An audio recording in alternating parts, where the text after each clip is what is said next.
I'll start this one. So we know some like potential, the formula, no? So call that as X.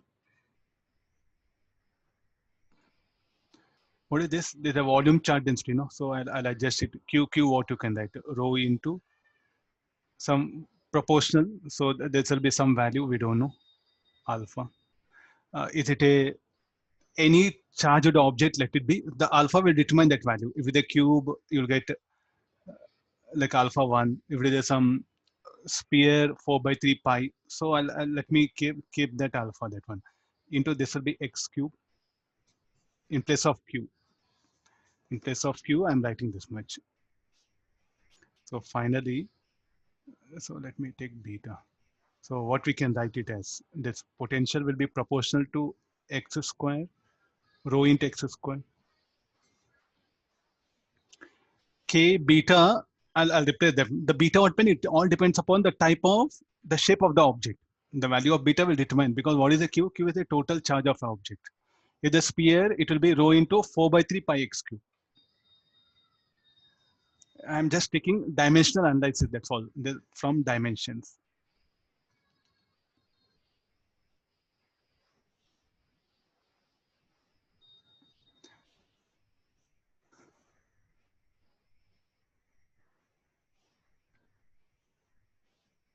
Okay, there's a cube.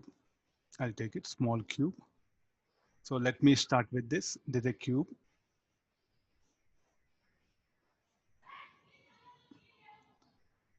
So at this particular point P1, I'll call it. The potential here V1. And let be this side length of the cube be x, density rho.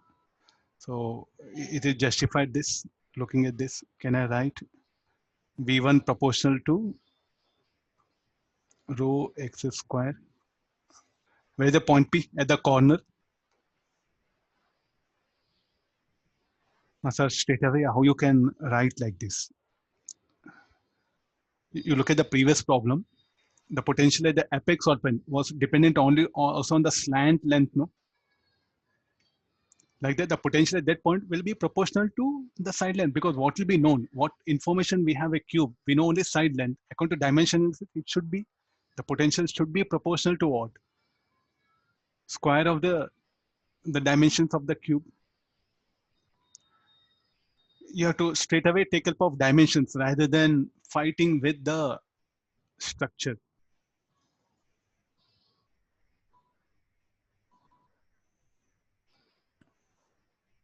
Okay, now come for this one. Let me take a larger cube. I'll draw a larger cube.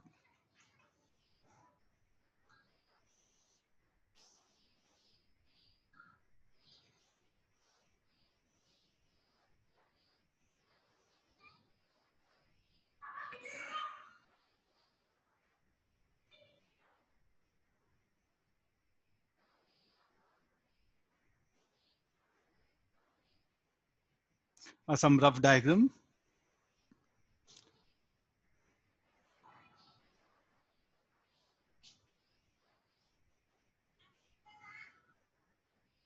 You can see it. So it will be.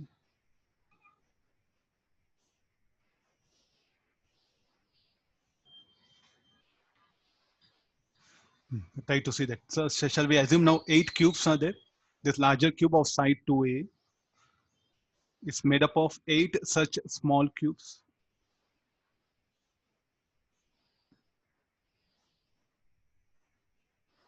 So what about this particular point? What it will be like? So there's a point P2.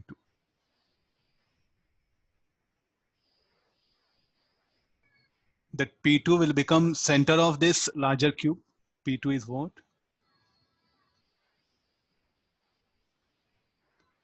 Center of bigger cube, you write it. What is P1? P1 will become corner of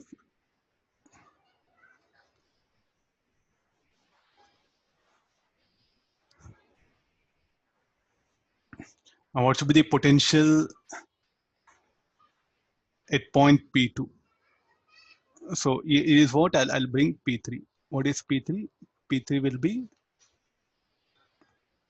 corner of bigger cube.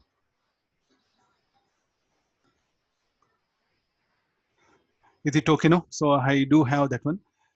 What is P3? Again from the dimension analysis formula, P3 should be proportional to rho into 2x whole square. Side length of this is how much? It should be equal to this one. So what was our question now? Find the ratio of output at center of the potential at the center to the potential at a corner of cube. Is asking VP3 by VP2. Before that, let me divide these two here. VP3. This is symbol. I'll write VP1.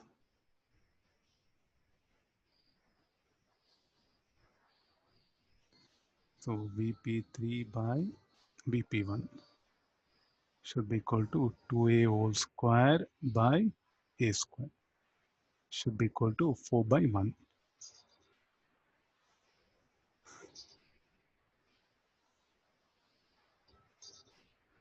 But what was our question? Is asking VP3 by VP2, no? So how to calculate that? VP3 by VP2. Any relationship between this? What is VP2 now?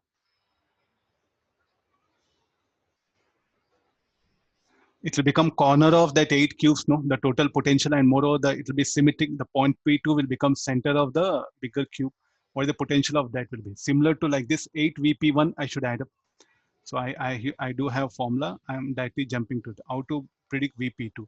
I'll directly write 8 VP1. Any reason for that?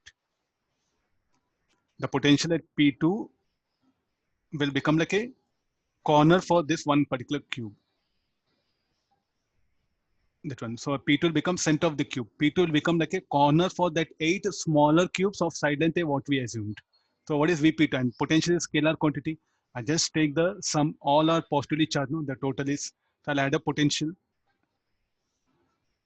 So VP1, what will happen? VP1, we know it. How much VP1 it should be equal to? So keep it this much here. So VP2 equal this much. So now what is our question is asked?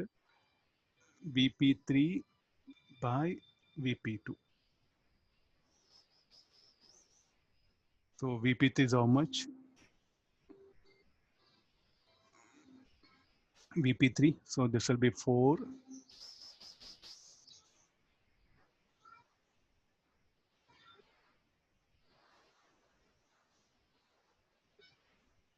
Okay, I'll substitute one more.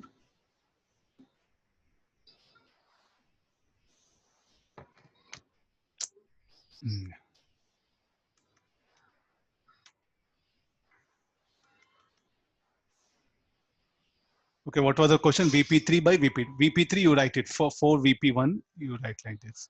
This will be 4 VP1. VP2, what you can write? 8 VP1. 1 by 2. So what is our answer now? Just based on dimensional analysis, nothing to do with this. So there's VP2 by VP3. Corner, no? VP3 by that one.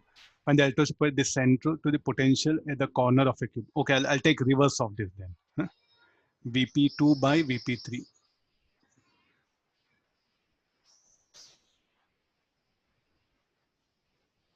Now I'll take reverse of that then. Potential at the center to the potential at the corner. I'll change it. So then it'll become 2.